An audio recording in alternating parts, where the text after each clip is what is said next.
Yeah, hello. Good evening, all. Dr. Kritishri here. Today we are hosting our first MPS webinar, co-partnered by Micro Labs. The topic being challenges in psychiatry during lockdown. I welcome Dr. Kiran PK, Dr. Anil Kakunje, and Dr. Santosh Prabhu for being part of this program as speakers, and also Dr. Pradyumna as moderator. The first topic would be from Dr. Kiran PK on telepsychiatry and private psychiatry. So I will pass on to, without much delay, let Dr. Pradyumna take over. Over to you, Dr. Pradyumna. Thank you, Dr. Kritishri. Good evening, everyone. It's nice to see all the familiar faces again. Welcome to today's webinar. So we'll be talking today about the challenges in psychiatry during the lockdown. First of all, I'd like to thank Dr. Prima and Dr. Kritishri for inviting me to moderate the session. Now, just giving a brief introduction, I don't think we need to give much of an introduction. We know that, ages ago, millions of years ago, that is in December, that was the first time we heard about the Wuhan virus, or the Chinese virus, or as some still like to call it. Okay, at that point of time, we know that the search for, people believe it was still bats and pangolins, no human transmission. So we were quite oblivious. We were not, we were still carefree that nothing is going to happen to us. Later on 20th January, WHO declared there's evidence of human transmission, and yet we were like, it's okay, it's still too far away. Then came the first case in India on 30th January, and we still thought it's just due to influx of a few travelers from abroad. Then finally on March 24th, when the lockdown was suddenly announced, the infamous midnight lockdown. Okay, so that is when a lot of people that I know went from an absolute denial to full-blown panic mode. Okay, people finally, it all dawned on them suddenly, because people were in denial mode, still saying that, it is not going to come to us. But after lockdown, obviously everyone were in panic mode. As psychiatrists, we have observed, we have gone through a lot in the past couple of months. Practice-wise, we had to shut our clinics, even the hospitals, we had to go in turns. Education-wise, we couldn't teach students like we wanted to. We had to resort to newer methods. We had to acquaint ourselves with new technologies. We had a lot of patients calling us. I'm sure many of you have had patients calling and telling about their troubles getting the medicines. Some of them might have even relapsed or had recurrence of the illness. Some of the people who never had an illness before would have called you with concerns about their health. Okay, so it's been a very troubling time, and I think a lot of us had to resort to telepsychiatry to deal, to help out the public in general.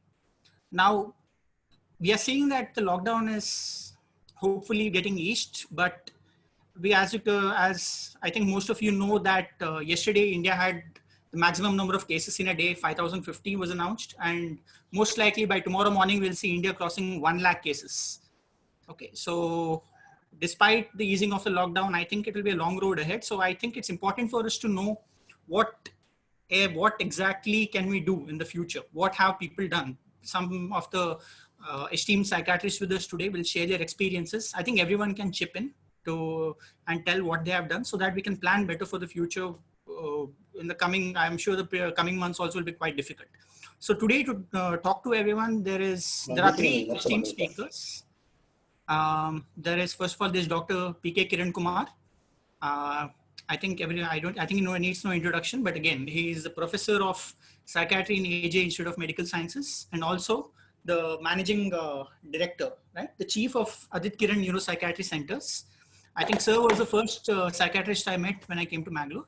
Secondly, he'll be talking about the telepsychiatry and regarding private practice. Secondly, we have Dr. Anil Kakunje, the professor and HOD of psychiatry in Yenepoya Medical College. And I think sir will be talking on regarding challenges in education, and I think he'll also be talking a little about research in academic circles, what can be done. And finally, Dr. Santosh Prabhu, the assistant professor in the Department of Psychiatry at K.S. Hegde Medical Academy. Sir is a very dynamic speaker, and I'm sure we are all eager to hear. I think thought he was the right person to, enlighten us on the way forward about how to go about in the coming few months and face this challenge. So without further ado, I think Well, I invite Dr. Kiran Kumar to start his topic. His topic is on telepsychiatry and private practice. Over to you, sir. Thank you, Dr. Pradyumna, for kind introduction. First of all, I would like to thank Dr. Prema, Dr. Priteshi for organizing this at this moment, COVID-19, and also I thank them for inviting me. Now, can you see the screen, Pradyumna? We can see you, sir. Screen? I can't see the screen. Anyone else? No, we can't see. So can you use the share screen option? Yeah, share I did. Photos I did. See, sometimes it may not support. Generally, PPT. Santosh said he can see. No, I couldn't see your screen. Now we can see the photo of a water body and all that. Yeah, beautiful picture. Yes, sir. Now we can see. That is. Can you see, sir? Okay. Yeah, fine. Oh, sorry, that water body is my screen. It's not Kiran's. Oh, I see. Oh, is it? Then I'll do one thing. I'll join from my iPhone.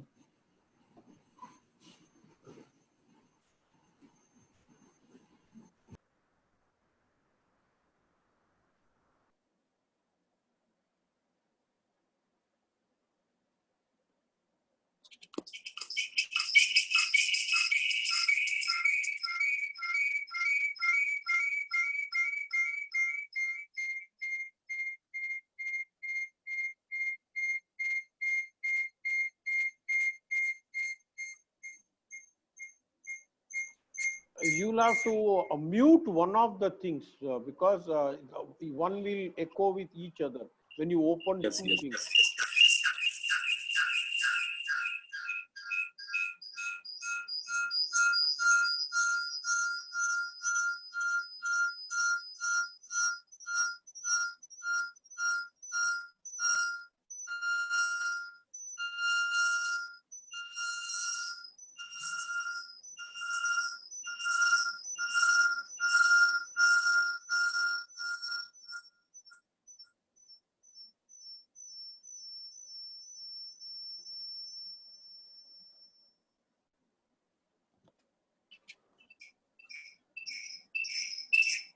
Hello, ಅದೇ mute ಮಾಡಿ try ಮಾಡ್ತಾ ಇದ್ದೀನಿ, mute ಆಗ್ತಾ ಇಲ್ಲ ಅದು. ಒಂದು ನಿಮಿಷ. Kiran. Yes. Started speaking. I think it is not coming. Okay. First of all,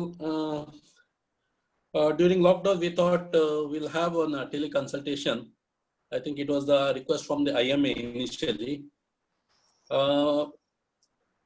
Because there were so many patients who were not able to meet the doctors. So IMA had an initiative to have the teleconsultation, because there was a lot of confusion during that period, whether to open the clinic or not open the clinic. And there was some confusion regarding to open or not. So IMA initially started one program that is in Nagarapalika. So few doctors were selected. We went to Nagarapalika, but nothing has happened. We just went there, sat for some hours and came back. For 2 days it occurred, and there was no call. Then we only requested them that we will give the phone numbers, and later you can have consultation. So IMA came up with one more list of doctors, mostly the doctors of ethical EC members. EC member doctors were the ones who did, and we had the letters drafted, everybody's number, everything. But again, there's the same thing, nothing has happened, not much calls we got. Only thing, our patient could get our numbers, phone numbers. So we used to get a call mostly from our own patients who used to call us. So even those IMA, whatever done, it was not much useful, I feel. Then comes the Aptamitra. You might have all heard of one app, Aptamitra. It was inaugurated by Karnataka government, Yediyurappa, for the benefit of the patients who had COVID symptoms. Here, what was the thing was like there were two levels.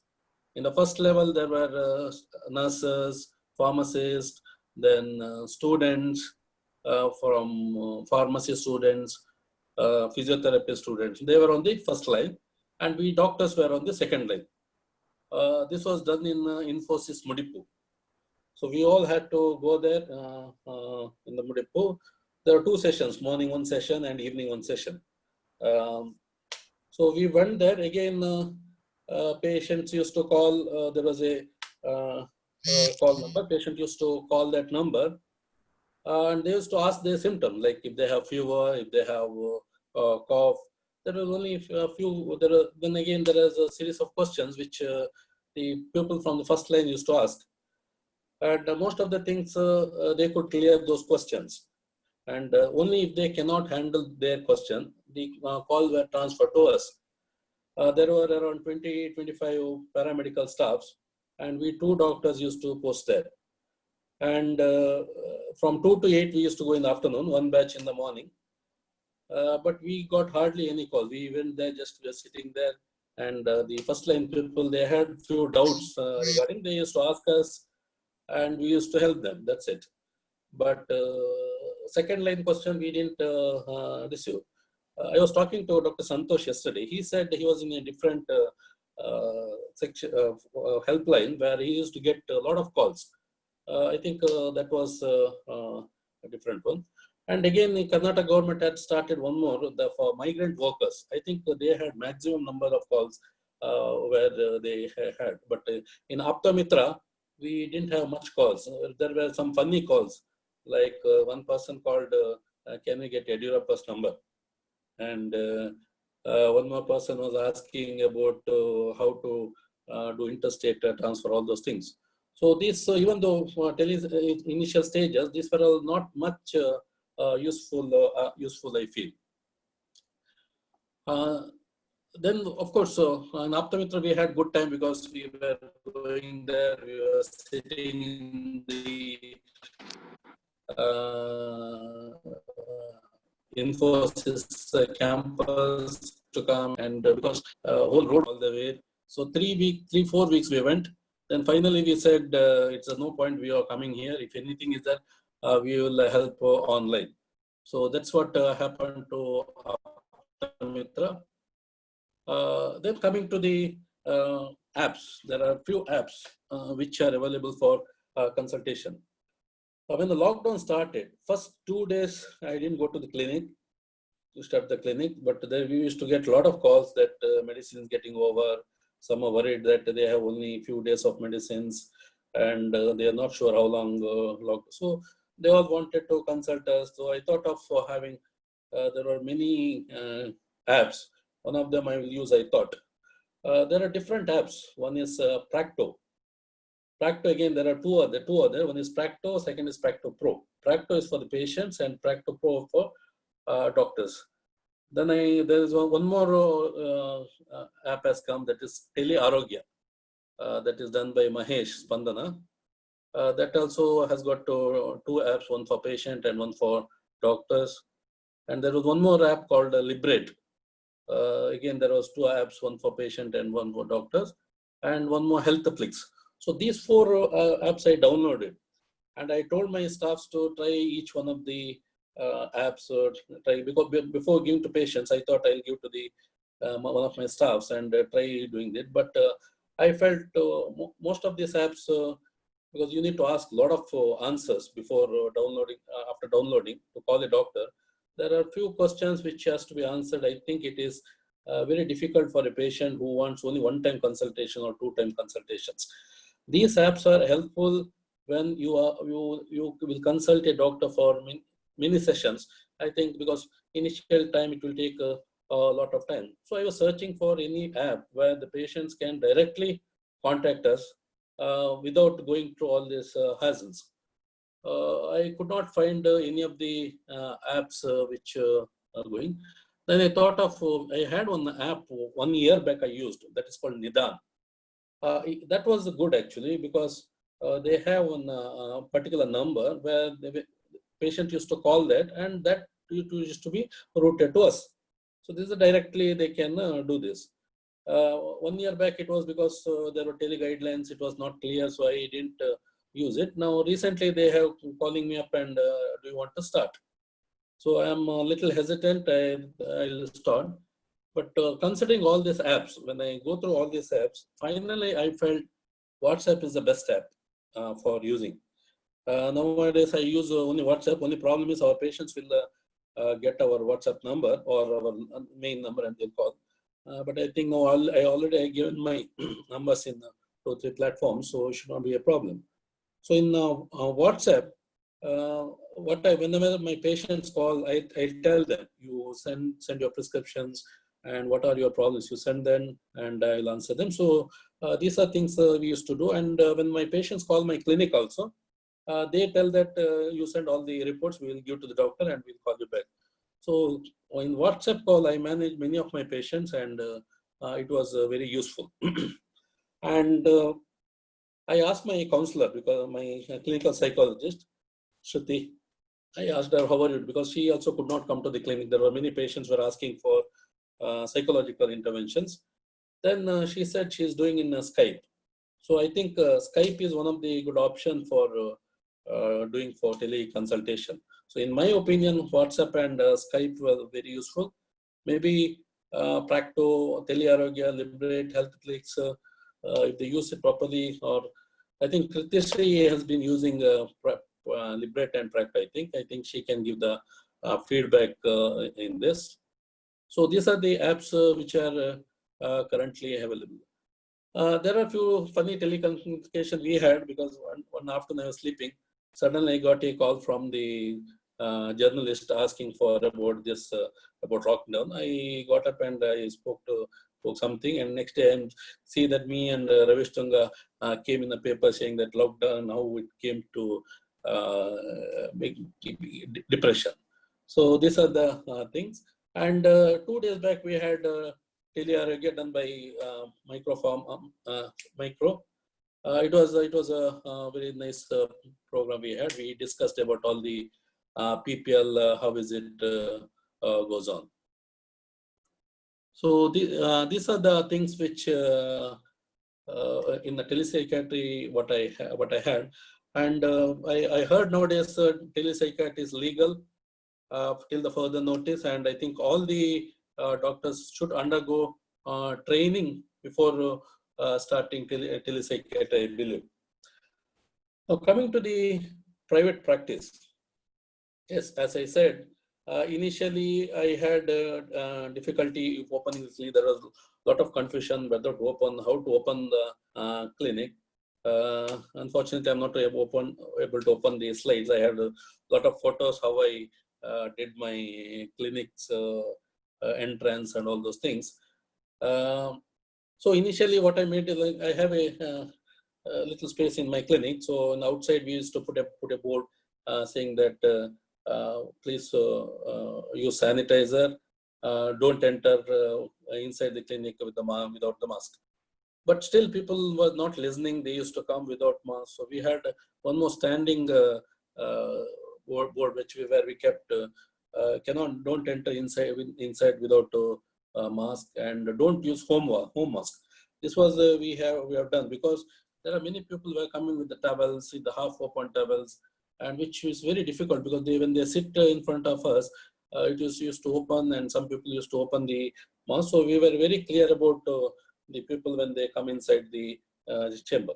So once they come inside, our receptionist will, we had a thermometer. We used to check the thermometer. We used to ask some question about their travel, whether they have fever, whether they have cough symptoms, etc.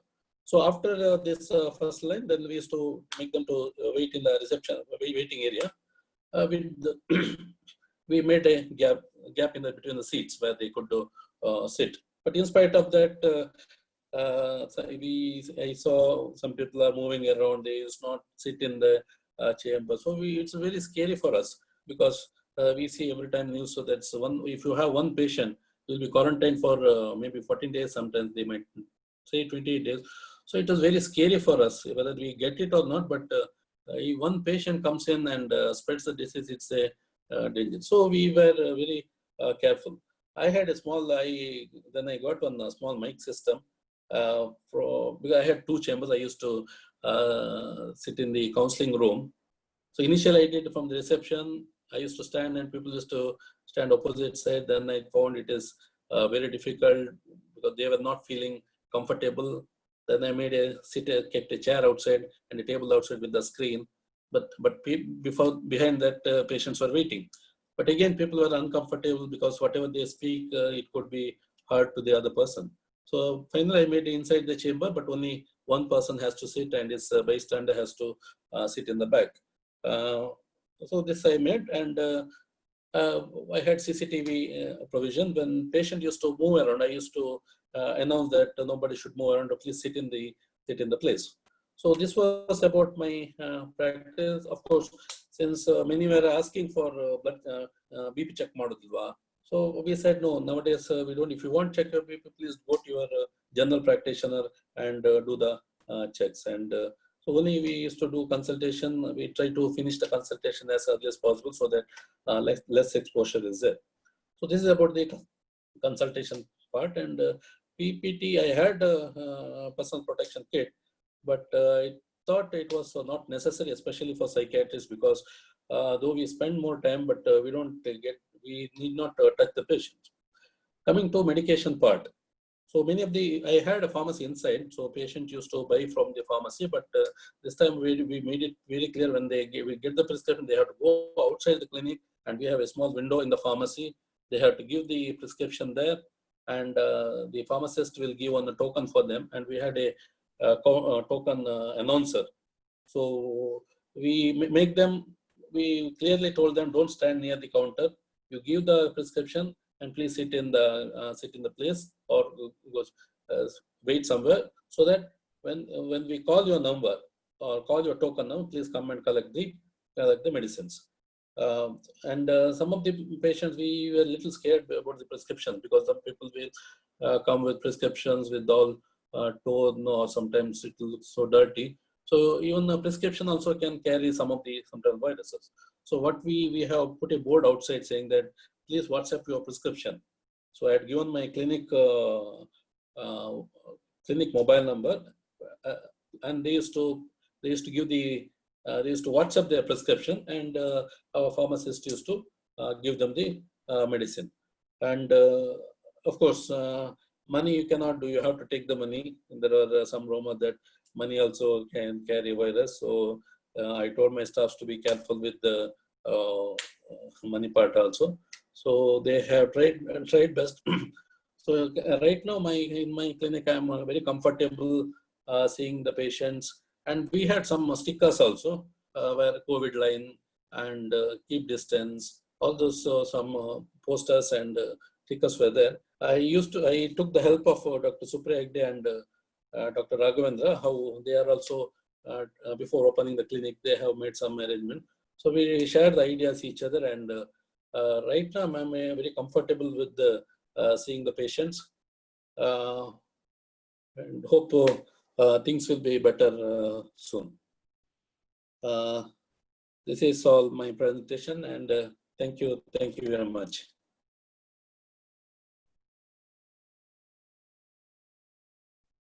Thank you, Hello? Kiran. Hello, can you hear me? Yeah, I can. Yeah, thank you, Kiran sir. I think it was very enlightening for us to know what was the sequence of events, like the apps. I'm sure we'll have more questions later on. Anyone who wants to ask questions, I think you can note it down in the chat box, or maybe later, I think there's an option to wave and we can ask you personally too over the video chat. We can take a call later. Okay, next speaker will be Dr. Anil Kakunje. As we know, Dr. Anil sir is very much academically oriented.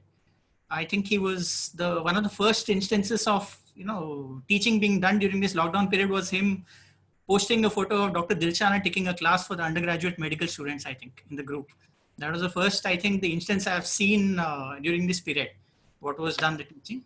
So also I'm pretty sure he's very much research oriented too. So I'd like to know more. We all would like to know more about how to go about academically, teaching wise, training wise, how to go about teaching the undergraduate and postgraduate medical students, and how to best make use of our time regarding academics. Over to you, sir. Very good evening to all. Hope I am audible. Yes. I mean, it's a mixed feeling now. I mean, happy to see you all together. It's been a long time we had an MPS meeting, but then sad that we are meeting online and not physically. And the situation has drastically changed over last 3-4 months that it has made us meet online. But then it's a pleasure to have an online, say, MPS meet and discuss about the lockdown issues from various quarters, various angles, academic, practice, future directions, and so on. So, can I ask Pradyumna to share the slides? Is it coming? Am I more lucky? Is it coming, Pradyumna? Yes. Oh, that's nice. So, I think all of you can see it. Yes? Yeah. So, the topic given to me is challenges in psychiatry training. So, I'll be basically covering, next slide please. Pradyumna, next slide. Yeah. I'll be covering, say, the topics for the various stakeholders in an academic setting. So I'll start with the MBBS graduates, the undergraduate UG teaching. I put it first because basically most of the colleges have given holidays or leave for majority of the undergraduates. So they are basically at home and their tenure is fixed tenure. So we are unable to extend the tenure and they have to keep learning and they shouldn't waste their time. So I think they are at the big loss because of the lockdown. Several months have gone. So I thought I'll put the MBBS graduates first. Next is the postgraduate teaching. Next comes the interns who basically have only 15 days in psychiatry. And if they lose it for an entire lifetime. Next comes clinical training or a clinical practice in an academic setting. And maybe one slide on administrative things, how it is moving in our department. Probably most of you will have similar experiences or maybe doing similar things. I thought I'll share what we are doing at Enapoya, and I would like to hear from all of you about how things are going at your college and maybe we can learn from each other. To start with, I'll start with the undergraduate training because they have been given holidays first. They were sent home, I think even before the first lockdown, and they were almost now 3 months at home. So we started online UG training. So for the last 3 months, their curriculum has been continuing the same teaching timetable. What is followed is roughly almost the same thing is being followed online. So they are having classes right from about 9:30 to around 12:30. That's the usual class time, about 3 hours per day. It is continuing. And the psychiatry, we are getting about 1 hour per week. So we are continuing with the allotted classes. So I can show you some pictures of our staffs taking the classes. They take it either from the college if possible, if they don't have the internet and other facilities, or if they have sufficient say facilities at home, they can do these things from their home itself. So the regular scheduled classes are being taken by the staffs allotted. In the picture you can see Dilshana and Ganesh taking their classes. Can we have the next slide? Yes, this is the next slide where Dr. Shashwat, Dilshana. I think we have covered almost about say 4 into 3, about 12 classes in the last 3 months of psychiatry, 1 class every week. And we are on schedule with our teaching programs and there has been no lag. And coming to the feedback about we are doing what best possible from our end, how much students are participating. Out of the roughly around 180 students, we get an attendance of around 165 to 170 for each class. But then how attendance is taken is how many have logged in. So there is a catch here. What students can easily do is they can log in the laptop and keep it on and then not be around. That is very much possible. But then what we do as a counter check is we keep asking few questions here and there and ask them to type the answers. It is they have to type in the chat box the answers, and we get a fairly good response. So that shows that they are listening. And our academic cell and the medical education department keeps sending online questionnaires and online tests for them based on the weekly classes, and the response has been very good. We give them attendance only after we receive the online answer sheets for the questions. So that is fairly very good, and they keep answering. So whether they are logged in or not, they read and then answer. So it is some kind of learning is happening. I feel it is the best thing possible in this scenario, in the prevailing scenario. This is the best thing what we can do. Coming to the attendance part of it and feedback from the student side, we have done that also, and students have appreciated this very much. Roughly around say 80 to 85% of the students have liked it. The advantage is they can be at say their comfort zone. They are not wasting their time. Teaching is continuing, and they can learn at home. So there are fairly good advantages with these kind of online trainings. So this is related to the undergraduate teaching what we are doing. What they are probably lacking is the clinical exposure. So probably once they come back, probably we can stress more on that so that it will cover up for their teaching learning activities. Can we have the next slide, Pratyumna? Yeah. Coming to the PG training. So the next level of training. कितना है? मैं बताता हूँ सिखा दिया था Yeah. PGs are not suffering as much as the UGs because the clinical training part of it to some extent is still continuing, though people don't have a regular flow of OPD cases. We still have few IP cases, casualties running. So what we have done in the department is we have laid emphasis on the short topics and short projects which they have to do, publications, thesis writing. These are the things which they can get involved during their free time.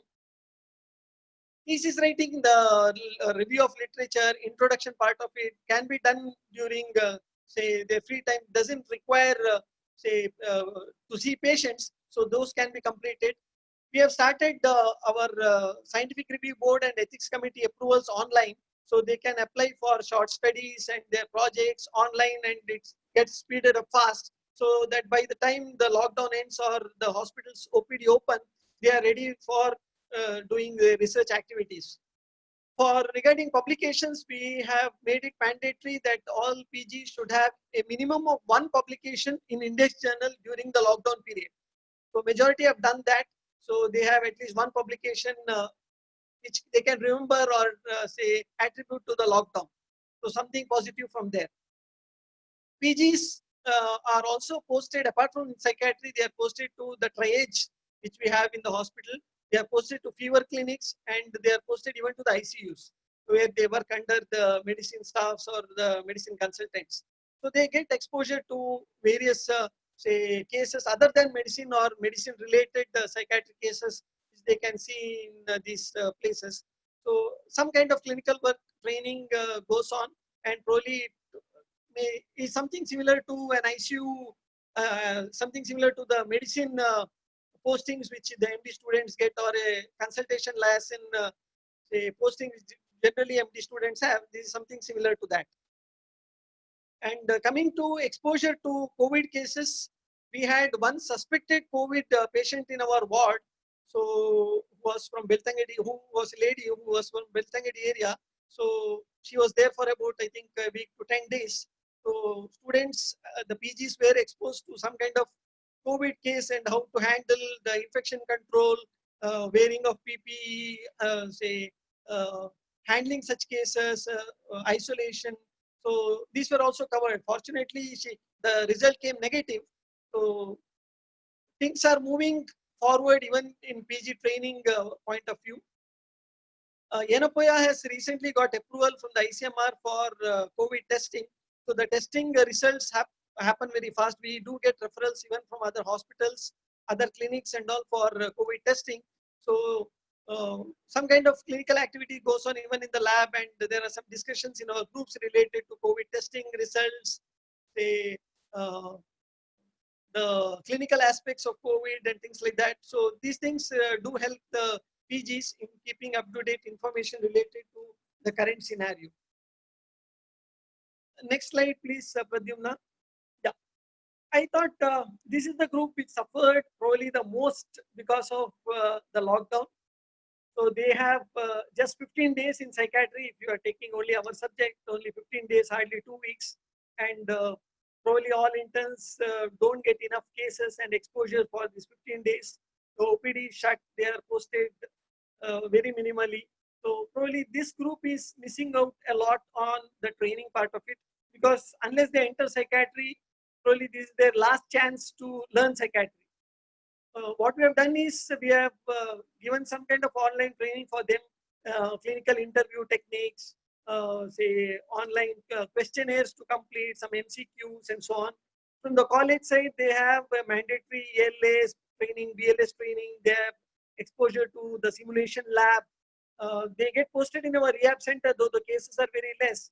So they are posted there. We use the time to take some, say, classes and some didactic lecture happening there, and they get posted along with the PGs. But then probably I felt that interns are probably the group which suffered the most. Next slide, please.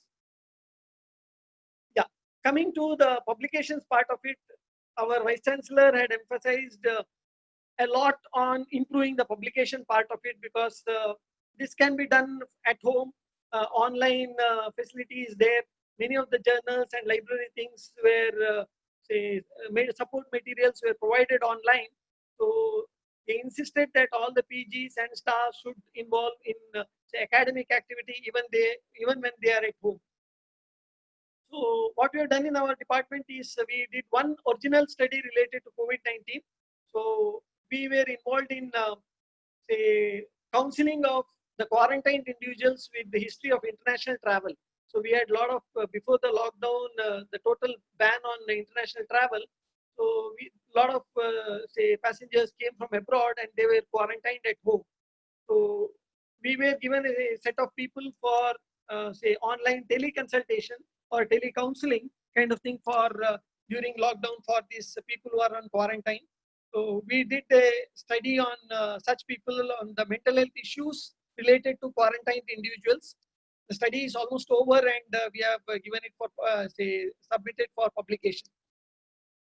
And myself, I got sufficient time to work on the MCQ book, which was published last year.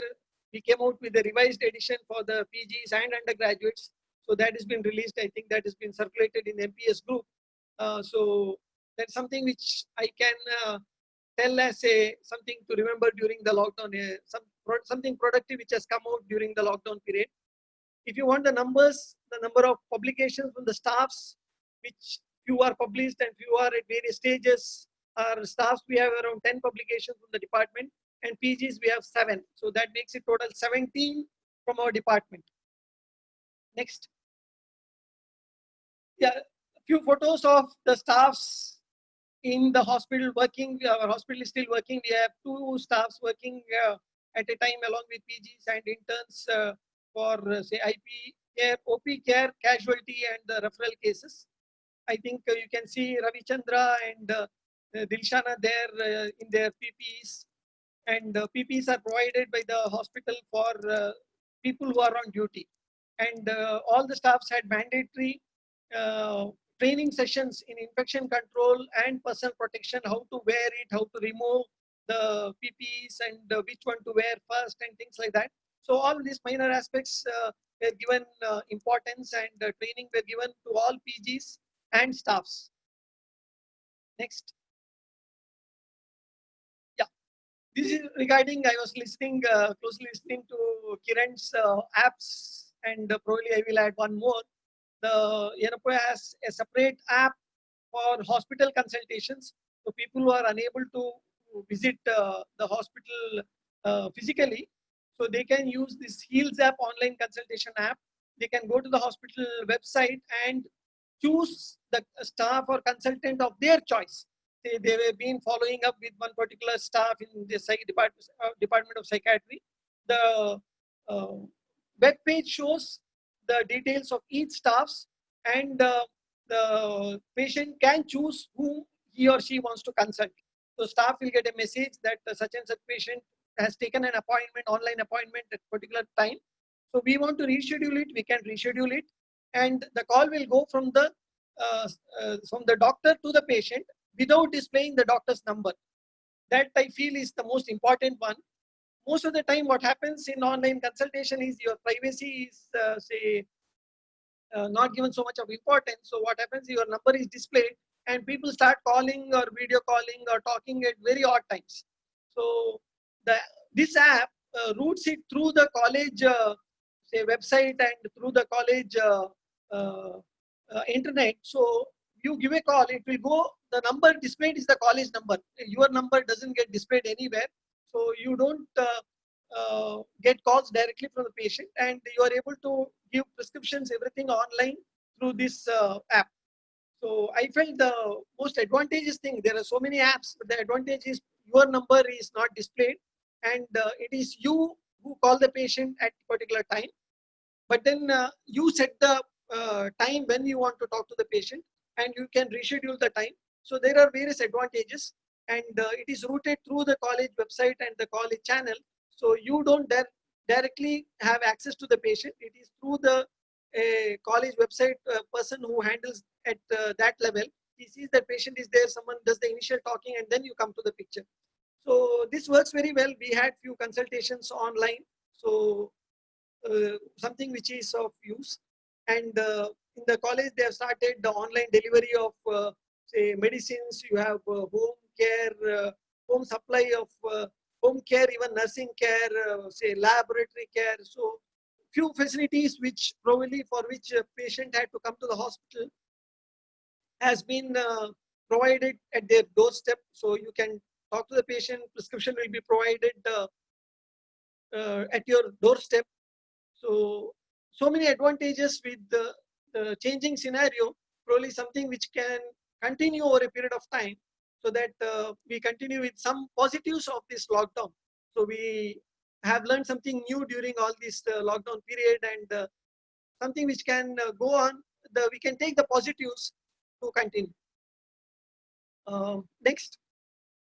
Yeah, next, probably coming to the administrative part of it, we even had staff meetings online. We have how we are having MPS meeting. We even scheduled our regular staff meetings online. All of them appreciated it. So it was nice. Earlier, I used to postpone meetings when the key people are not there for the meetings. We had to postpone and several people are not there. Now I know how to solve the problem, so we can do it even online.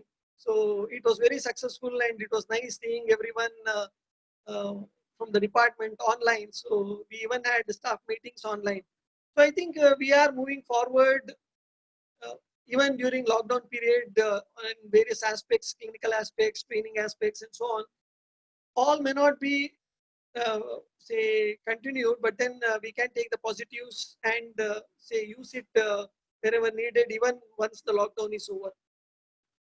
I think many of you also would be doing similar activities, and like to hear from you, so that I also learn something more than what I can do. I mean, more than what we are doing.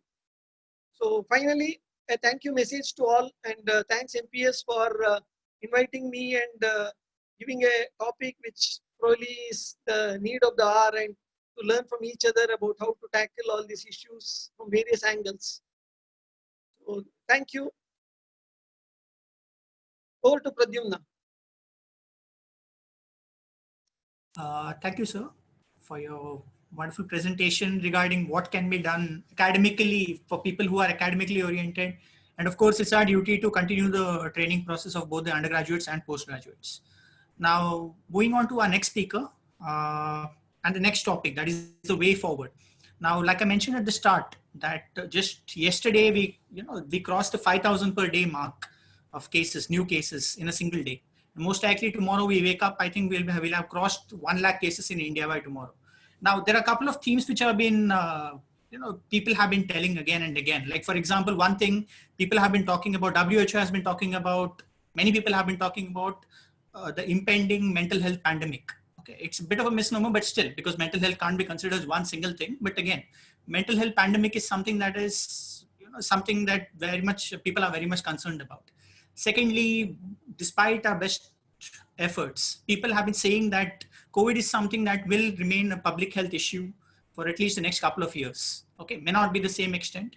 Secondly, a lot of people, the epidemiologists, the infectious disease experts have said that the peak in India may be reached in June or July. So it is something that we have to keep in mind. We can't just expect that, okay, once the lockdown is eased, that we can, we can just go back to the old ways.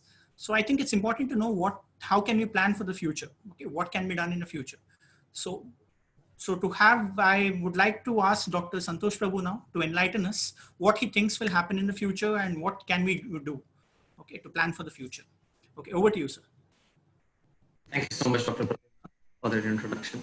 Actually, my job has been made very easy by Dr. Kiran, who actually told how practice going further, how it is to be done. And Dr. Anil, as he is very meticulous with the entire process of how academics are run, how, in fact, he covered how clinical areas are run as well. So I am hoping that I won't take as much time because they have covered quite a few of what I wanted to say. Or I'll just try and share my screen. I hope that this is visible. It's visible to everyone? Yeah, excellent. All right. So the future of psychiatry in the wake of COVID-19, it's almost like looking into a crystal ball and saying what's going to happen. Not very easy, but I think there are a few experts who have said how it is going to run. And I'm using the benefit of hindsight in order to predict what's likely to happen in the future. Okay, so this is what I'm going to cover. Lessons from the past. What's unique about SARS-CoV-2 or COVID-19? SARS-CoV-2 is a virus that causes it, and COVID-19 is a disease. What has happened regarding telepsychiatry? I won't be talking too much about that at all. And how should the future look like? Few lessons from the Spanish flu. That's the closest I got when I came to describing what we are going through right now. Spanish flu of the 1918 to 1922 was the closest in terms of the disease process, the viral pathogen, and what it caused. That's a scene from one of the hospitals where they were managing people. They were all makeshift hospitals. 50 to 100 million died, which is about 5 to 10 crores, which was a huge number during those days. And it was right on the back of World War I, sorry. The difference between Spanish flu and the normal COVID now is that Spanish flu, interestingly, affected people between the age of 20 to 40. So you had a lot of young people who died in the war, and the ones who survived died with the flu. It took away an entire generation of breadwinners, an entire generation of people who were economically productive. The attack of this illness came in waves. Now, there used to be, they would have an equivalent of what is called as a lockdown. They would have stop people aggregating, and then they would relax it. Every time they would relax it, there would be a next wave of attack. The economy and productivity went behind quite a few decades. When I read of the lifespan, average life expectancy was 58 in the decade before. It was 34 for that decade, and it became around 56 the decade after. So quite clearly that decade was quite a bad one. Post-viral depression lasted almost a decade. When I say depression, I don't mean economic depression. I'm talking about depression as an illness. Melancholia was what they described. It lasted for a very long time. The governments were so poor at the end of this. There were no working hands. And health was not afforded by many. So a lot of people died because of lack of health, lack of access to hospitals or ability to pay. Quite a few health reforms occurred during that time. And universal health cover, which is there in many of the European states, which is there in UK as National Health Service, which is there in Australia, Russia, all those universal health covers were on the back of Spanish flu because they realized that government eventually, whether you like it or not, would have to take onus or responsibility for public health. Now, quite a few similarities with what is going to happen now, I think. At some point of time, it is going to be the government who has to look at how good its public health measures are. What do we really know about COVID? One is the high R0, 1.5 to 3.5, which makes it one of the most communicable of diseases. Do we really know the incubation period? We don't. Some days we say, some studies say 14. We have had people who have become unwell even after that. Modes of transmission, we all keep thinking oral, droplet, aerosols, but we don't quite know. There could be many other methods of transmission. Ophthalmic, what they found in Italy at least is the highest rate of infection is among eye surgeons. And so that seems to be a very potent method of transmission, perhaps closeness to the cornea. Which systems are involved? Now we keep saying corona is a respiratory virus, but it actually is a CNS virus. It actually travels along CNS routes, neural pathways. How much do we really know about this virus?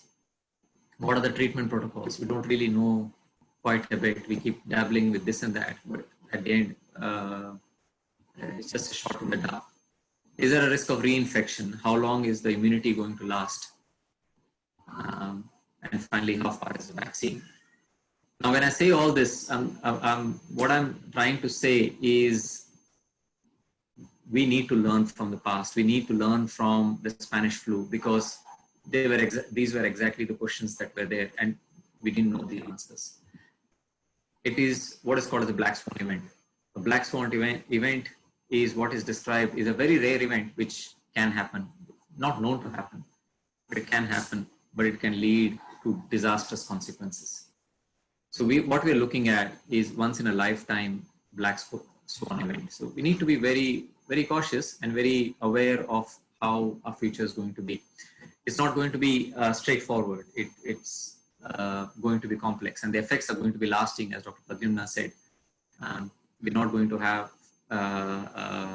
once we get over the peak, it's the end of story. We are going to have a tsunami of effects.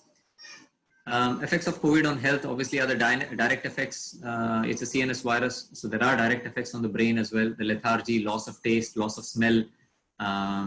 The depression that has been described, melancholia that has been described, is sometimes described as a direct effect of the virus, and sometimes it's an indirect effect through cytokine and inflammatory pathways. But we don't really know how much of a direct effect it has. The indirect effects, the immediate effects are going to be psychological. It's the anxiety, fear, it's the worry about having the virus, it's the worry about what's going to be our future, what if what if I die, who will look after the family. The short-term effects are going to be after the losses. I've written it as losses, which is grief, loss of family, loss of breadwinners, loss of a partner. The long-term effects are going to be as a result of lapses, which is lapses in regular care, lapses in long-term chronic management of our patients who are unable to seek help as a result of the coronavirus, lapses in regular follow-up and dealing with long-term issues that are happening. Economic effects, I don't need to say. I read yesterday that the economic losses have already reached $1 trillion mark, and it's not over yet. We also need to have a look at how COVID-19 is going to affect health in terms of communities, in terms of groups, the support structure, the social support networks that we have. How is that going to be affected? And travel for a variety of reasons. Travel to come and seek help travel to go to the doctor of your choice? How is it that people in rural areas are going to manage? How is it people in cities are going to manage if they go to a different city to seek healthcare? So I think all this will eventually be borne out and something that we need to be aware of. Effects on practice, I think Dr. Kiran elaborated on it, but we need to start thinking about how it is going to affect our rehabilitation service. Most of the rehabilitation services now are either running at low capacity or have been shut down because priority has gone to the acute care services. How much back are we going to be put as a result of stopping that?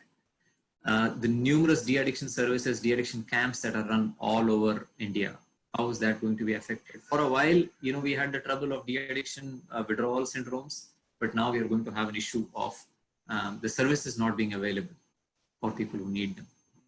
Our community services, how well we are organized. Now, we always have an emphasis. We keep reading in preventive and social medicine about not working in ivory towers, but that's how our health system is. We still are dependent on our ivory towers to deliver healthcare. How good is our community services to be able to go to the masses and give the treatment possible, which is what Western world has invested in, highly invested in primary healthcare, which is easier to manage rather than expecting all people to come to the tertiary center where there will be accumulation, aggregation of people, and so on. Our services are going to change a lot in regards to consultation liaison or general hospital psychiatry. For all of us who work in medical college, we've already started having referrals for relatives of people with COVID, for worries regarding COVID. Right now, I think we are struggling a lot with the staff worrying about COVID.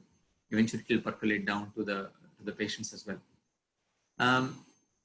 Having a mask, having this distance, 6 feet distance, is that going to create a barrier in communication? These are the things that one needs to think about. And how is the digital focus, what Dr. Anil talked about, how is it that going to change? So these are not answers. These are just things that I'm saying we need to think about when we think about our future focused areas of practice. I just got this quote and it's a very good one. The word crisis in Chinese, it has two characters, that the ones that I have written here. One represents danger, the first one, the second represents opportunity. Now, how interesting is that? There is danger, but in this danger, we have an opportunity. We have an opportunity to change. The same changes that followed our previous epidemics, we have an ability to change. And it's about how we change it. This is a quote I found from Sonia Renee Taylor. She said, we will not go back to normal. And as Dr. Pradyumna said, normal is going to shift. There was never a normal. We are now being given an opportunity to stitch a new garment, the one that fits all of humanity and all of nature. This is our opportunity to change services. It seems Yenapoya is doing really good work as to how they have reformed their service to the need. I think it's an opportunity gained, and that should not be lost. And I'm sure a lot of us are doing things in order to improve or change our practice. I don't think I'll talk too much on telepsychiatry, but what I wanted to know, Dr. Kiran alluded to that, that is, it was highly regulated, but until recently the guidelines for telemedicine has been retweaked. It has been made a lot easier. There were training requirements. There was a 3-year training requirement for telepsychiatry earlier. Now it has been squashed. You can do training. You can do straight away telepsychiatry. Telemedicine guidelines are there on the Ministry of Health and Family Affairs page. You can go through that. When you talk about telepsychiatry, it's a multi-method engagement. You can use screens. You can use audio. You can use apps. It's quite flexible. It reduces the need for travel. It reduces the time spent in going to the hospital, sitting and calling people out and so on. You can have back-to-back appointments, and it's also quite people-friendly. the scope of telepsychiatry is quite huge, and as Yanapoya is doing it, and Kshema, and I'm sure other people are doing it. There is scope in healthcare delivery, there is a scope on education, and there is a scope now to develop artificial intelligence based algorithms. And there have always been AI based algorithms, but it has never been used. Now, we've always shied away from artificial intelligence because we feel threatened by it. But there is a time and a place where AI based algorithms can be used effectively in delivering services, especially when services are so sparse. Quite a few telemedicine healthcare initiatives in India have been done. I'm not going to talk on them. In the PM's speech, Nirmala Sitharaman's speech, there was they floated an idea of having a draft consultation paper which gives guidelines for money for health allotment and work from home. Work from home initiative is going to be a huge initiative. That's going to include all government offices, telecom sector, and also health initiatives. It's a draft consultation paper. We haven't yet seen it, but once it goes through the parliament, we should be able to see more on it. And I think it will be an exciting thing to look forward to. My involvement in telemedicine, just as Dr.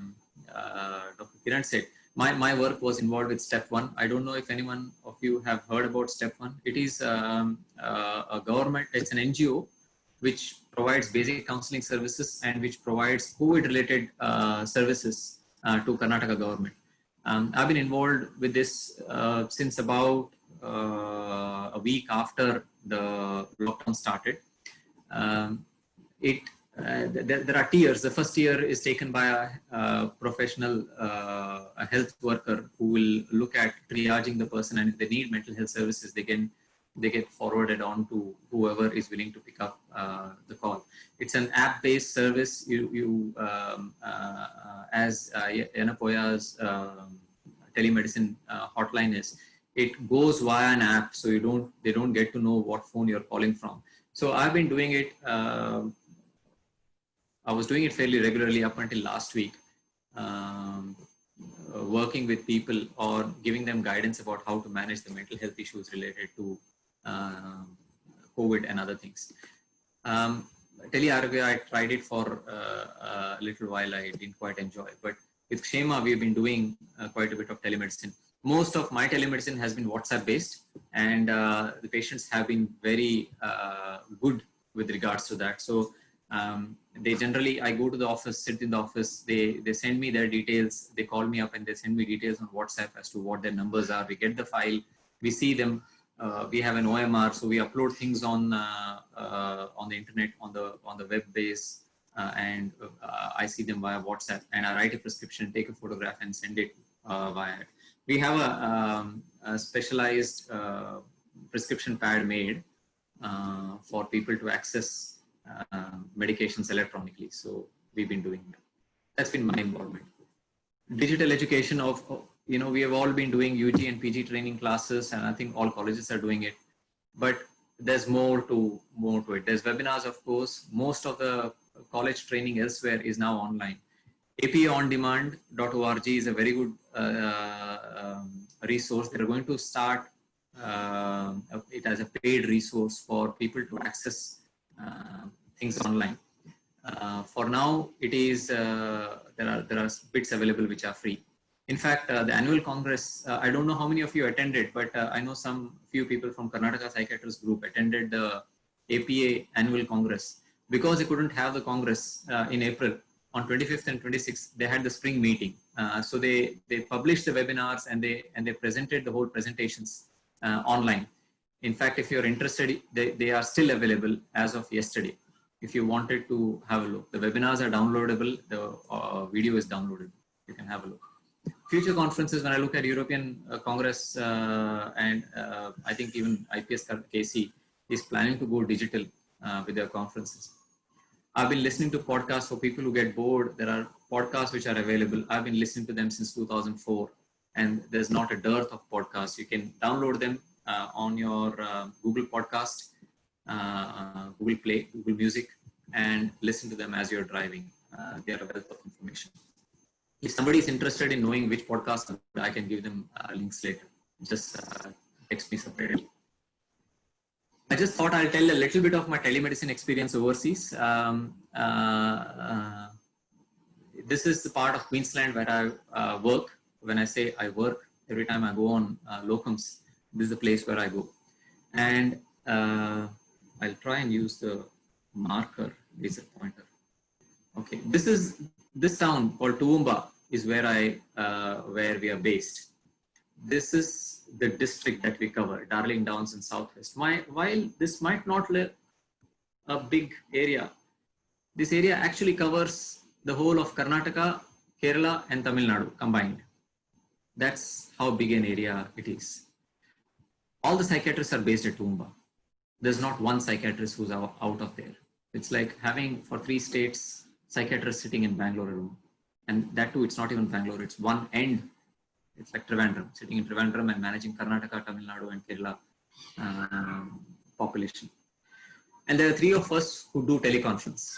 I've been doing it since 2008, since it was operationalized. And there are 3 psychiatrists and 6 postgraduates who run this telemedicine service. There's a whole heap of services that we run from sitting in a place where we are. We have a very organized module. We have appointments made. So it's a virtual platform, and it's obviously a paid one by the Queensland government. So the telemedicine works exactly as you go into an appointment. You have appointments back to back. You open an appointment. It's like opening a door and walking into a room and a patient is sitting there, and you start the consultation. At the end of the interview, you close the door or you close the video, and it's end of the story. If, for example, the next patient is waiting, you'll hear a knock or you'll get a knock reminder saying that your next patient is waiting. So you'll have to wind up the previous patient and finish. So this is something that we've been doing since 2008. We have been seeing patients continuously in outpatients when we work there. We do crisis management. Whenever somebody is in a crisis, there are, and crisis management we don't do. There are nursing staff who do that, who do crisis management over the phone. So these phones, they are helplines. They constantly ring. Once the issue is escalated, then go to telemedicine. We do direct consultation with the patient and caregiver. These can be like private consultations. We do emergency services from emergency departments. So every emergency department in the rural area. So if you look at this area, there are about 32 hospitals spread out. The farthest here is a place called, somewhere here in South Australia actually, is a place called Inaminka. It's 1,300 kilometers from Toowoomba.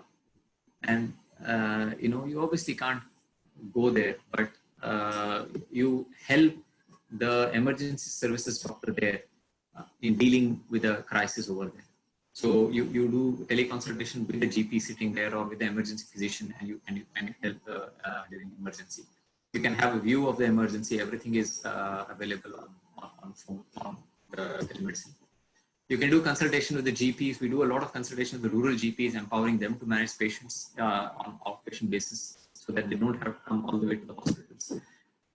We do remote management of patients who are admitted to rural hospitals, and that's a consultation liaison mode.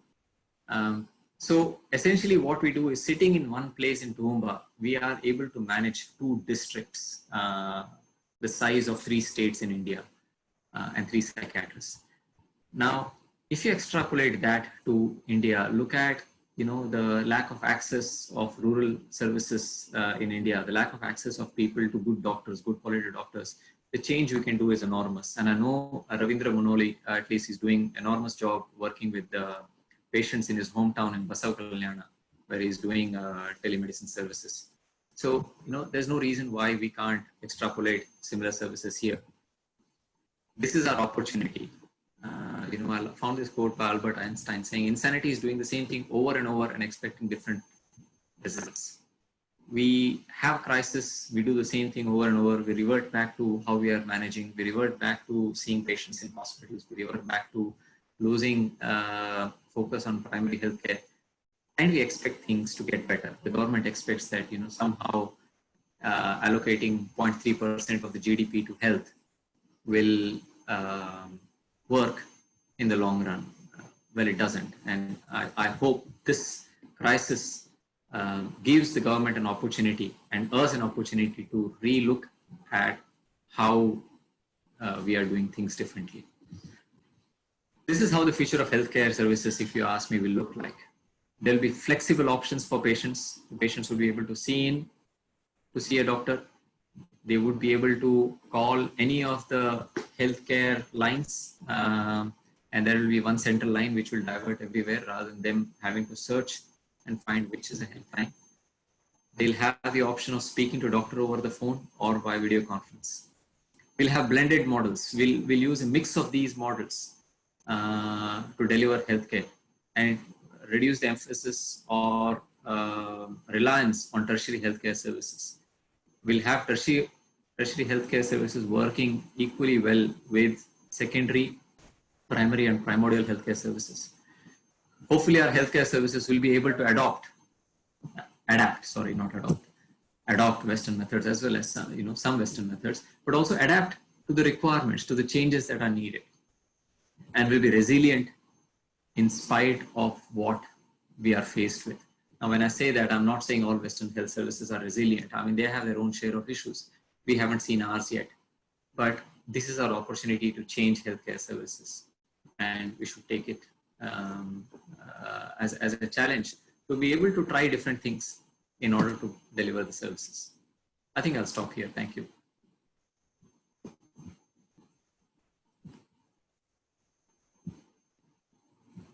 Happy to take questions if there are any, I think. Thank you, Dr. Santosh Prabhu, for that wonderful, enlightening session. Yes, I think we can start taking questions now. You can write down your questions in the chat box. I think Dr. Ravichandra has already asked for a question. Okay. Anyone else wants to ask a question? I think you can type the question over there below. Also, if you want to ask a question through video call, I think you can click on the wave button below, the wave reaction, so that to grab our attention, and then we can give you a chance to ask the question over video itself. So my question is to all three of the speakers. Anyone can answer. Can we have some clarity on the benzodiazepine prescription through teleconsultation? Which drugs can be legally prescribed?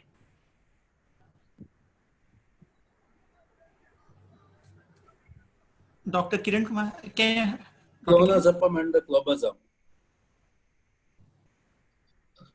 Clonazepam can be given. Okay. Initially, they said you cannot write any of the Schedule A, but recently there's a clonazepam can be given. Okay. That's what I believe. Yeah, there was a circular. Clonazepam, clobazam, and phenobarbital. I think these three other drugs can be. The three drugs they mentioned in a circular where they mentioned clonazepam, clobazam, and phenobarbital. And coming to the one more Schedule X drugs, methylphenidate, there was a separate circular from the government saying phenobarbital, there is not much clarity on the circular which came up. They said it can be prescribed, but the seal and prescription has to be there, something like that. But among the benzodiazepines in particular, these are the three benzodiazepines which can be prescribed. Okay, I hope that answered the question. Any other questions? I'd like to add to that. There's not, I mean, that clonazepam is very clear that it can be prescribed. But about the other drugs, there's not too much of clarity. They say if you do consultation on the phone, you can give list O drugs. First consultation, you can give list A. Second consultation, you can give list B. And they have given guidelines as to what list A and list B are without necessarily saying what list A and list B drugs are. Like if you look at the annexure in the telemedicine guidelines, it actually doesn't tell you which drugs come under list A, which drugs come under list B. However, Schedule X drugs cannot be prescribed is what is clear in the guidelines. And Schedule X is quite clear. About the others, I'm not quite sure how it is interpreted. And that is something that intent to ask some of the legal experts. But I have been prescribing benzodiazepines for people who have been on it. Like predominantly the one I've prescribed is occasionally. For short term, I've prescribed lorazepam. I haven't had issues, but maybe if it goes to the court, I might be in trouble. I do not know. Anyone else would like to give their opinion regarding this? Dr. Anil? My concern is someone who is already on, say, some benzodiazepine like say lorazepam or a higher dose of any other drug, what to do with them? Guidelines say you give only clonazepam or smaller dose or something. Someone who is already on, say, nitrazepam or lorazepam for several months, now what to do with them suddenly? Sir, for this, the guideline says if you have already seen the patient personally and the same doctor is prescribing it, then the prescription will be valid and they can get it. But getting how they are going to get it from the like procure it from the drugstore is again questionable. Like, is there a clear guidelines to the like the medical store people to dispense those drugs? Again, that is not very clear, sir. But if a patient is seen by a doctor earlier and gives clear details of his past prescription and all, then the doctor can prescribe it according to this telemedicine guidelines, the recent one. And to add to it, like what Dr. Santosh Prabhu sir told, like there is said that list A and list O, it is not very clear. In fact, the list O had list of, it included all antidepressants. Initially, the list also had drugs which can be prescribed are all these antacids and paracetamol. But because of this in COVID situations, paracetamol cannot be prescribed. So that again, they removed it from the list. Cetirizine, paracetamol and all. So, but the list of medicines, yes, sir. How KMC is doing, like Yenapaya app, I think KMC also there's an app where the people can call doctors. So how do you prescribe benzodiazepines in KMC? Sir, in KMC, we have like they have a separate app, but patients were not able to download it. And it was like the memory required to download it in their phone and all, it was creating some hassles. So they can create initiate the consultation. Then as Santosh Prabhu sir told, like how we get this consultation from the patient, we give them a time schedule, we call them up, but we from the OMR number we can directly add the details whatever we are getting from the patients. We add the details and make a note of it, and we write it in the prescription that we take a picture of it and upload it in the WhatsApp. We do a WhatsApp consultation, and not from our phone, we do it from the hospital phone. And the drugs, they dispense it within the 10 kilometers diameter, like they prescribe from the hospital. For the faraway people, if it is possible, they supply it. If not, like they have to procure it from the nearby drugstore. Okay. This is what they follow. Thank you. Any other questions? Any other questions? Is sir raising his hand? Can I speak? Yeah, yes. Is it audible? The guideline says clonazepam, clobazam, and phenobarbital, and one more drug you told, I don't remember. Then Dr. Anil has asked very important questions. I think his question is not answered legally. See, when there is a guideline very clearly says that you have to prescribe only 3 of these. How can we prescribe lorazepam and nitrazepam, which Anil was raising? Whether can we prescribe in telepsychiatry when the guidelines are clearly says that you cannot prescribe, or they have not told you cannot, but they have specifically mentioned clonazepam, clobazam, and phenobarbital. Then where is the scope for prescribing lorazepam and nitrazepam? Hello? Yeah, we can hear you, sir. No, I think anyone else would like to take this question? Because I feel that they have not specified when they're given the list. They have specified these drugs, but they're not explicitly said that you can't prescribe lorazepam, nitrazepam. I think ultimately, finally, it will come down to you following the right protocol while you're prescribing it. I mean, the proper documentation, I think even the format of the prescriptions and all this, I think will be important.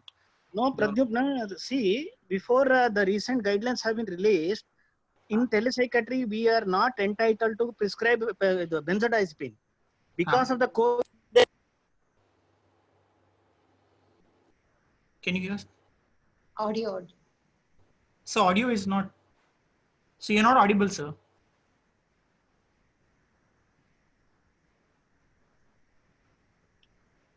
So we can't hear you. So you're not audible.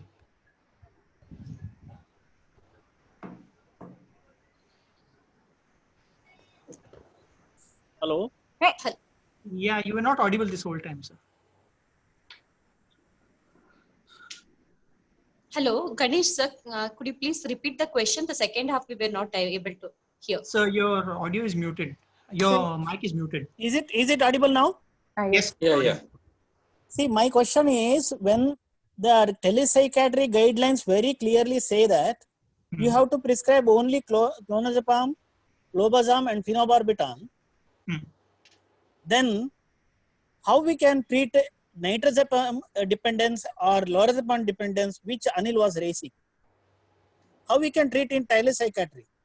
I Sir, think can we I need to call those people to our clinic only, and then we have to prescribe. It is Yeah, my can I take understanding. I don't know. Yeah, can I take this question, sir? So, what my understanding from the latest guideline update from Dr. Suresh Badamatta, he gave a clear note on that. What he's told is like for new patients, what they can do is they can approach the nearby registered medical officer.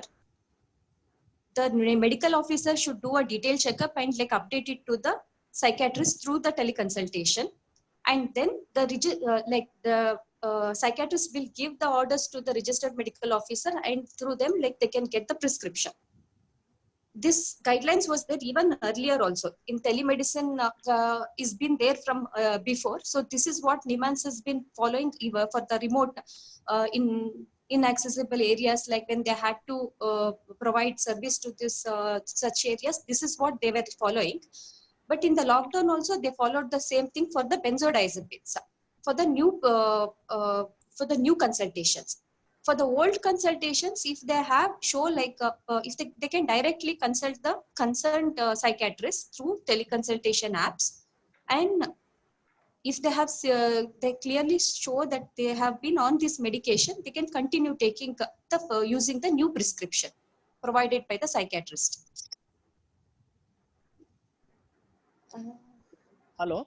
Hello, has it got clear, sir?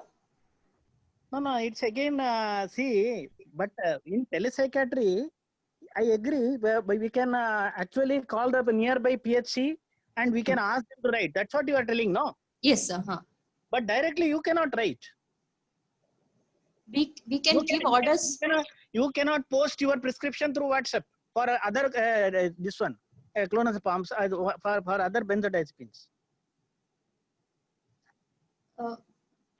We can either like write the prescription and pass it to the RMP, and that prescription can be given to the patient. Yes. Something like that.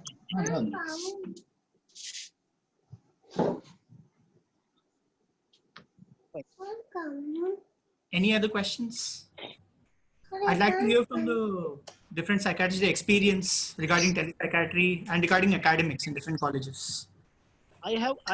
Can I raise one more question? Yes, sir. Go ahead. I have a question to Santosh. What is his experience with regard to telepsychiatry in terms of any legal issues?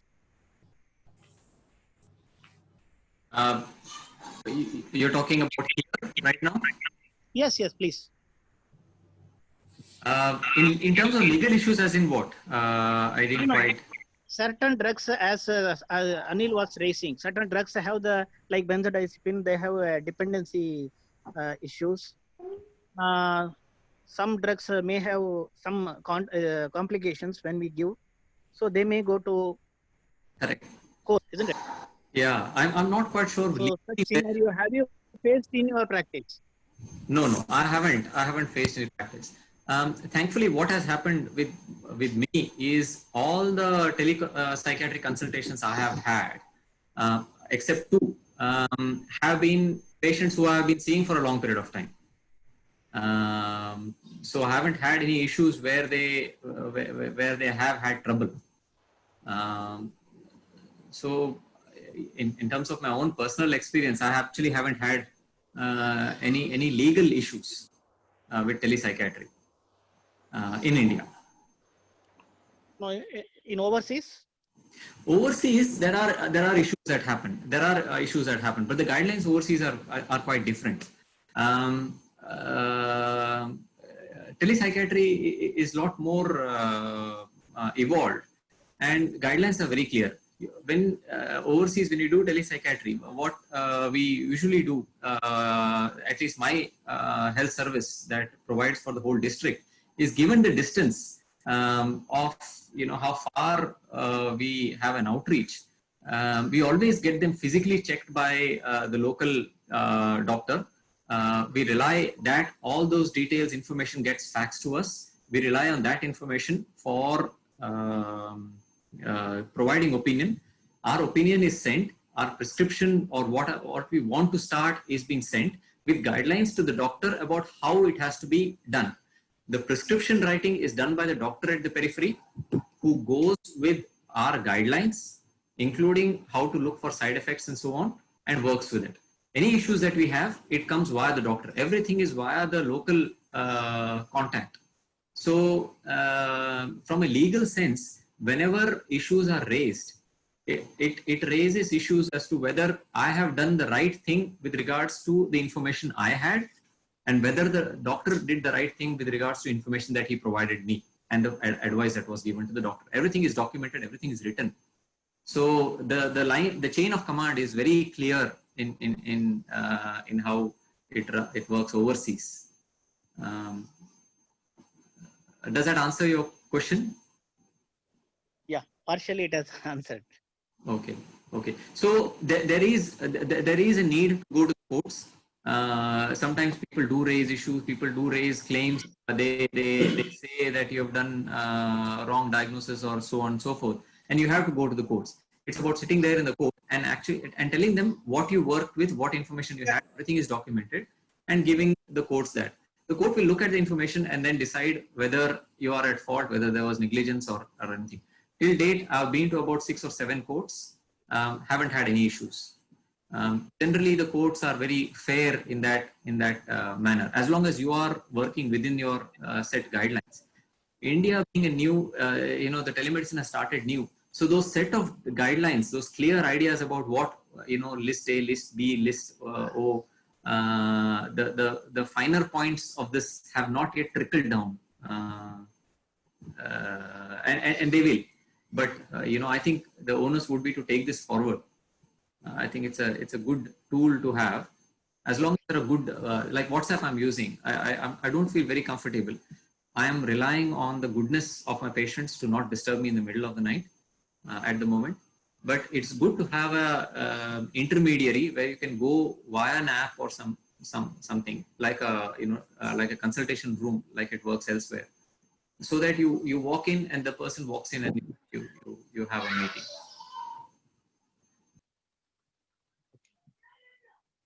Thank you, Santosh.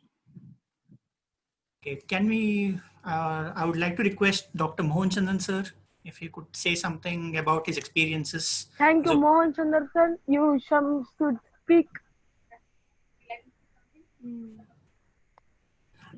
So can you unmute?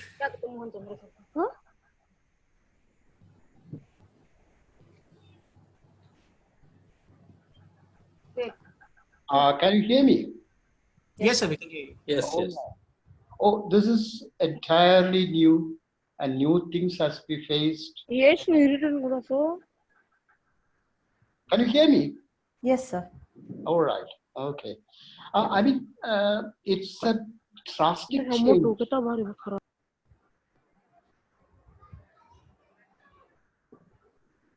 It's a drastic change. Can you hear me? Yes, sir, No. we can. But the video stops. This is that. Right. Okay. Now? No. Yes, we can. No, we can hear. We can hear. Huh? We can hear you, sir. Right. Now it's okay. Okay. Right. It's a new thing, and none of us are exposed to these things. And what Santosh said, like through the GP, we don't have that system. Our people are used to straight away directly coming to the psychiatrist.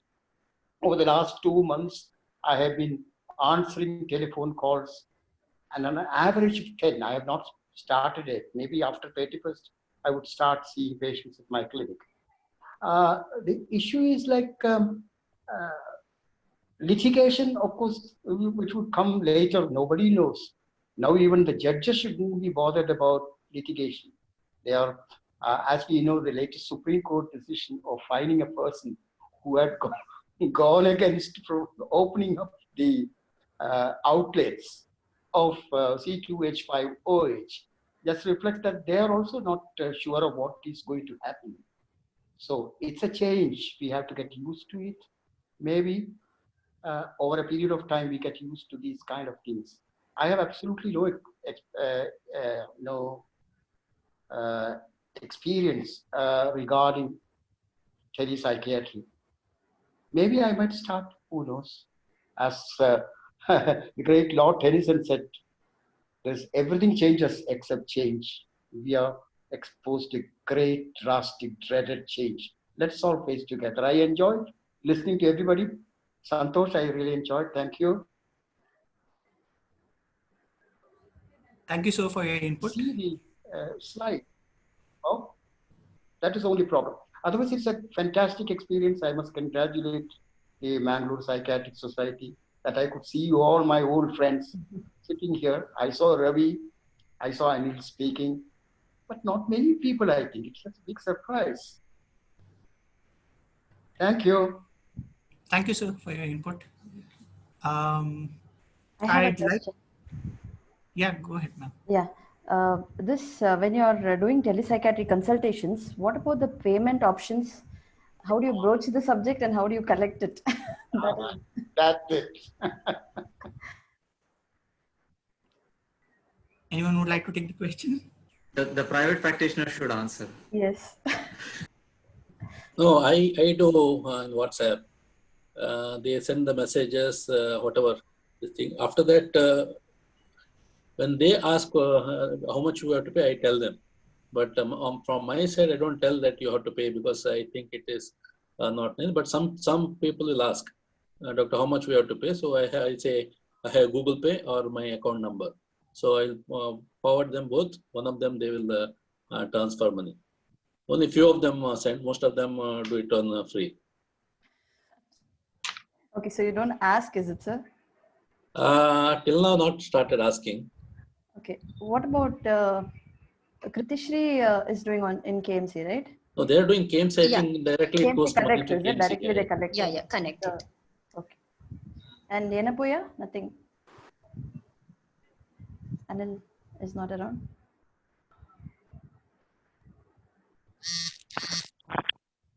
Srinivas Bhatt and I have been doing from Kshema, but we have been doing it for free. We haven't been collecting money. But I think this is where some good people who develop softwares and so on should come up with it. I'm hoping that Mahesh would really improve the Telearogya thing further. It's a good tool. I've tried it. It is just that it still needs a bit more work to be able to be made user friendly. I think that we should take this opportunity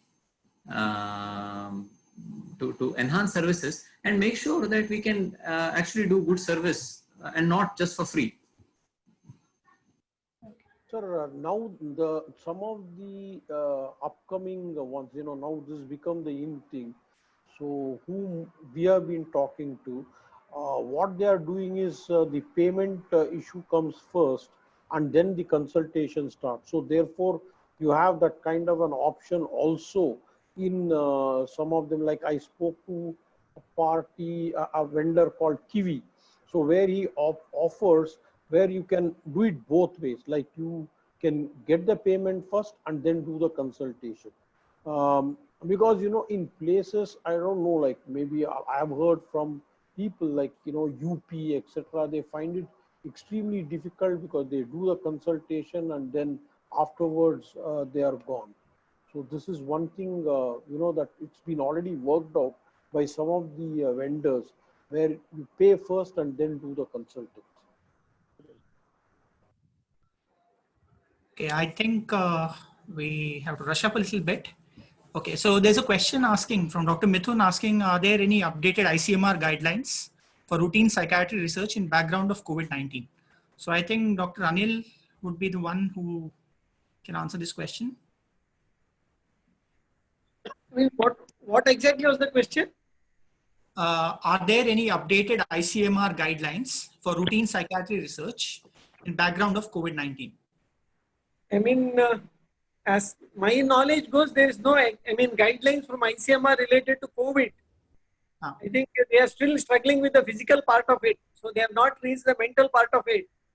I think slowly it may come, but then as of date, I don't think there are any guidelines from ICMR. But then people are doing a lot of research and started doing related to mental health issues. Online Google Forms are being circulated and so on. And people are reporting a lot of mental health issues among the public. But then ICMR, I don't think has issued any guidelines. Okay. ICP recently has come with an issue related to COVID. The latest one, they had a supplement related predominantly to, say, COVID and mental health issues. Okay. I think I've seen on Elsevier website, even before the review, they're putting it in a depository which is open access to everyone, right? Everyone can openly access it, which is something that I've seen. Now, I would like to ask Dr. Ravichandra Karkala. I've heard he has done a few awareness programs and other things. Like, I would like to him to talk about some of his experiences in the past 1 month. Dr. Ravichandra, is he online? Yes. Ravi, you need to unmute yourself. Okay. I'm sorry. Yeah. Am I audible now? Yes, yes. Yeah. Yes. Yeah. So good evening to everyone. So basically what happened is one NGO I am associated with, Akanksha. So they inquired from me that, there are a lot of young people who may be under a lot of stress because of the, problems regarding their exams, and colleges, are stopped and all that. So why don't you do something regarding mental health during this lockdown? So with that idea, I posted 1 or 2 videos, and after I posted 1 or 2 videos, I started getting messages from various people saying that they are coming out very well. And one newspaper, Varta Bharati, they also told that why don't you make it in Kannada and send the direct translation to us, so that it will reach a bigger audience. So that's how I started making a few videos. I think I've made 5 or 6 of them, very short videos, because the instruction was very clear from the media portal that if you make it anything more than 3 minutes, nobody will watch it. So it has to be within that duration of 3 minutes, and you have to catch their attention within the first 10-15 seconds, otherwise they move on to the next video. So one good thing was that whatever videos I've made, I am very happy that it has reached around 80,000 views, all the videos. One video on self-care, one video on self-care, which was posted by Varta Bharati, has almost got 50,000 views. So it reached a lot of people. So, and a lot of people have appreciated it. So I'm very happy about it. Good use of my time, during lockdown. Thank you. Thank you, Dr. Pradyumna? Yeah. I'd like to ask anyone else has any questions, any PGs who are attending this program, any opinions, any experiences they'd like to share, any questions they'd like to ask. Hello. Hello. Yeah, Dr. Pradyumna, can you hear me? Yeah, I can hear you. Yeah, I'd like to ask a question regarding telepsychiatry, since we don't really use a telepsychiatry app and I haven't really read the guidelines. I want to know, when we're seeing a new patient and we gather the information, the history required, etc., where exactly are we supposed to record it? How are we supposed to maintain the records? Is there any specific guidelines regarding that? The buzzer, who rang the buzzer?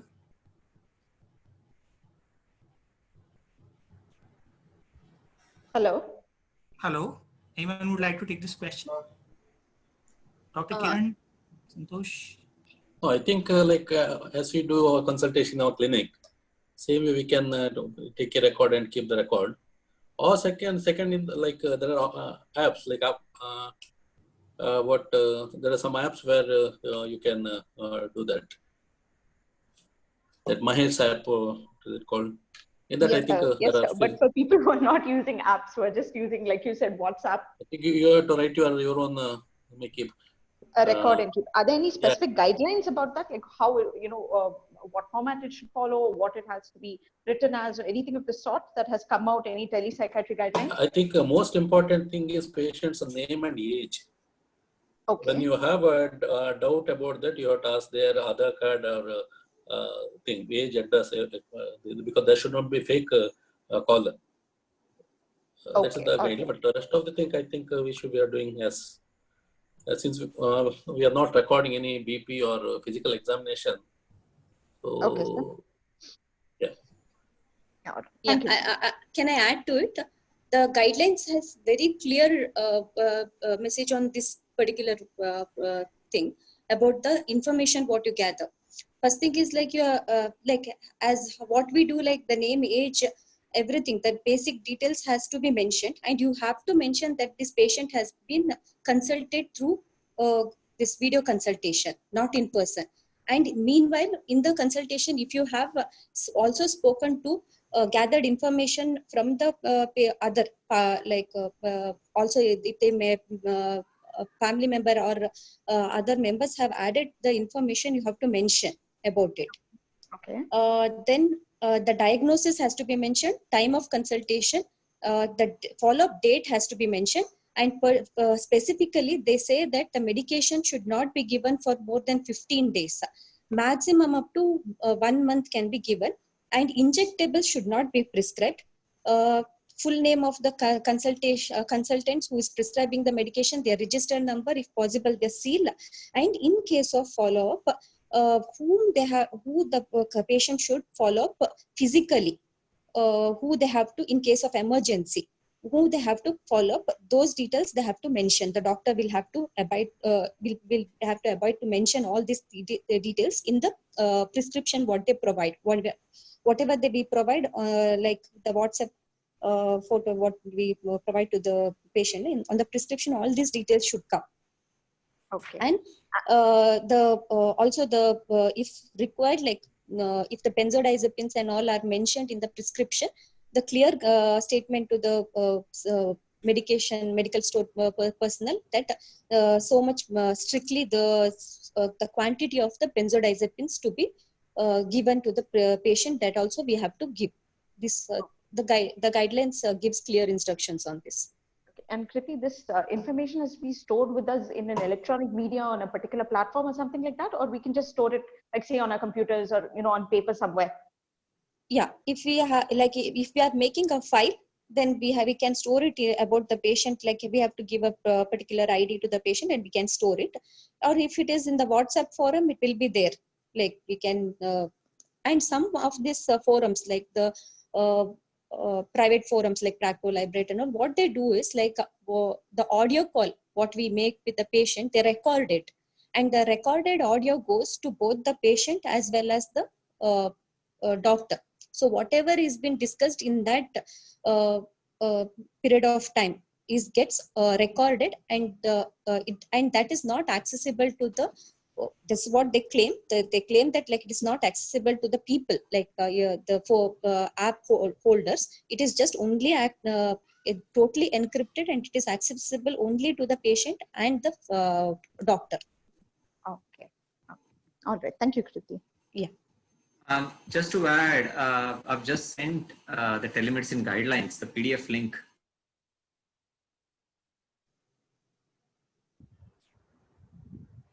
Before you start a consult, what all things do you need to do during a consult, what things follows a consult, where to store your records, where to store your details, what you need to show the patient, including your designation, your notes, what you need to take from the patient information-wise.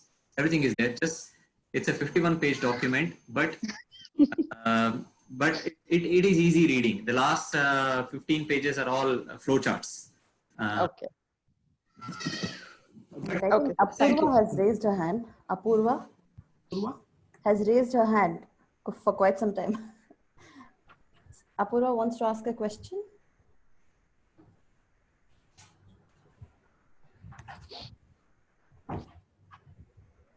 Okay, maybe by mistake then.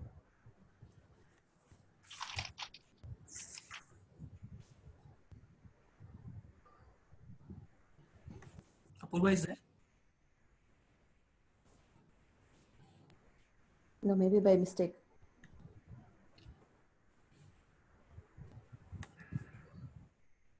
Okay, anyone else has anything to share? I think Dr. Srinivas Bhatt has been very active in the timeline, in the chat box.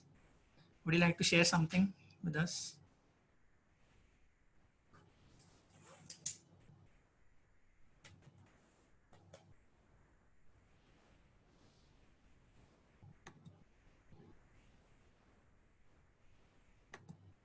Anyone? Okay, if no one would like to share anything, I think finally I would just like to ask, because Kiran sir said that Dr. Kritishri has some experience with Librate and Practo. Would you like to share your experience with that? Yeah, I have been using these apps from quite some time, even before the lockdown. So what I have noticed is like from the time of this lockdown, there is like lot of changes which they brought in.